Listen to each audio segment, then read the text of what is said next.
Welcome back to Make Me a Fan. Today we are talking about, oh, I'm sorry, I didn't allow you to introduce yourself. I'm Pete Trerice, the Encyclopedia, and this is? I am Jefferson Alonzo Greene, aka The Jag, and we're talking about, at last, the SantinoBros show from January 4th, and I think this is match number 2 officially. It is. All right, and today, the match that we're talking about involves 4 amazing competitors. Encyclopedia, tell them what we're about to see. So, first off, as you see with hashtag Pete's Picks, we see Ray Rosas, the champion. Fantastic photo, Pete. Dude.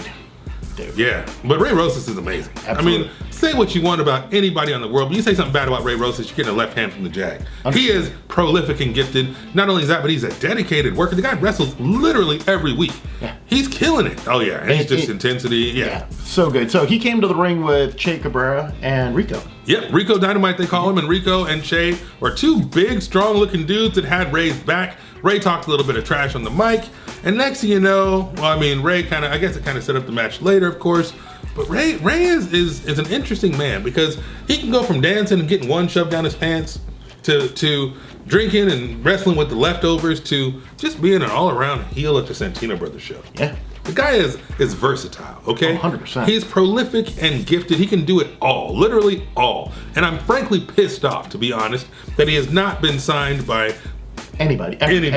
Anybody in the world should be eyes on Ray Rosa. There are some pretty obvious people that I think should have signed him. You know what I'm saying? But I mean, I can't call these people and tell them how stupid they are. But I can say this DMs are open, but they're probably not listening. He deserves the greatest praise and accolades you could heap upon him because he is a very talented. Not only is he talented, but he's a nice guy. Absolutely, and he runs Millennium Pro Wrestling up in the Valley. Yep. Runs shows every single Friday, guys. Wrestling school. He's a teacher. He's an instructor. He's giving back to the freaking community. Exactly. He's building the future champions, and you guys got to check out Millennium Pro Wrestling. Yes, most definitely. Chatsworth, I believe it is. It is. But now, speaking of other people that are building the next generation. Damn right. 2 instructors from Santino's. They teach the Lucha Libre class. They were talking about Phoenix Star and Zokre Los Luchas. Mm-hmm. Now, they're originally called, this is me playing the Encyclopedia, they're originally called Los Luchas Espectaculares. Yes. I'm trying to get my Spanish on. Espectaculares. The spectacular luchas, right?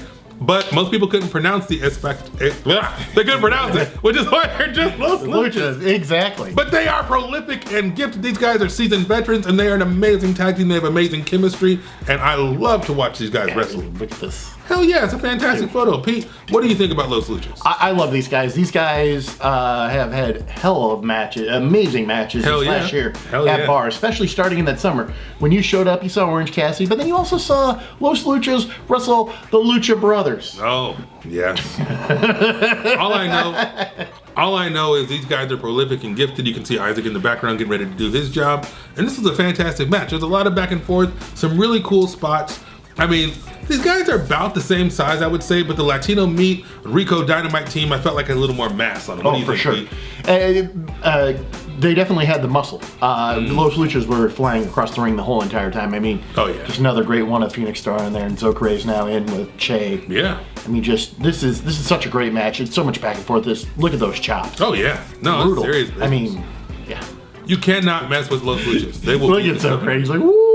Everybody's wooing at that. Oh, for sure, yeah. And these guys are amazing. I mean, I can't.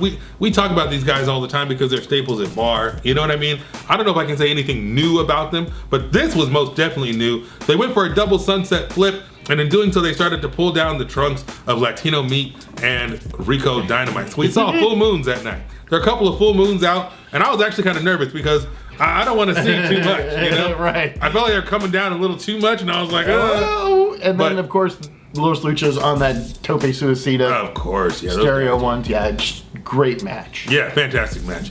Double 619. Hell yeah. Look, this match was great, guys. Whenever it comes out, however it comes out, we will let you know at Make Me a Fan 316 on Facebook, Instagram, and Twitter. But you have to see this because it was freaking amazing. Yeah, great stuff. There's a little miscommunication at the end. I don't want to give away too much, so I wasn't sure exactly what was happening. But in the end, I do believe it was Latino Meat and Rico that won. Am I correct? All right. Now, that's nothing against Los Luchas because they put on a hell of a match. And those guys are amazing, but it just wasn't their night, I guess. It really wasn't. You know, Che really had the upper hand at the end. Yeah, he did. But clearly, you can see stuff building, and there's a lot of tension. Slice Boogie comes to the ring. Oh, for sure. With the tire iron out of his Audi. Hell yeah. Audi, really? Oh, yeah. He's got I saw you posted that. Yeah. But here's the thing. So I love Slice, and this is, he always rocks the drop top down on that Audi. I love, he is in character 24/7. Slice is Slice. I love it. Let me say this, I'm a because fan. my first experience with Slice wasn't all that positive. And what I'm going to say about that is I didn't like some of the things he said in the ring. Ever since then, though, the man has impressed me over and over again, both in the ring and out the ring. I love the promos. I love the character. Like you said, he's always in character, and I can't help but root for this guy. So, Slice, you made me a fan. I'm a fan and a half, and I was cheering for him. He even gave me a quick little high-five handshake on the way out. You know I got your back, Slice. I really appreciated everything he was doing, and I love the fact that he brought out the freaking tire iron, because 100%. That's a hell of an equalizer. Well, no, that's a straight New York thing to do. Oh, for sure. So, and I gotta respect that.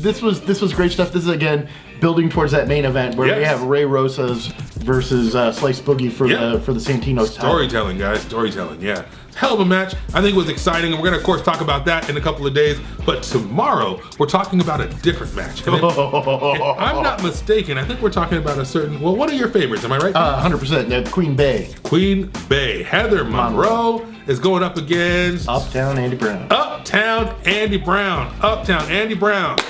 That guy is fantastic. Of course, Heather is prolific and gifted. I have so much to say about this match. You definitely don't want to miss tomorrow's video. Come back tomorrow at 9. Make sure you hit the subscribe button down below, and we will see you tomorrow at 9 a.m. See you guys.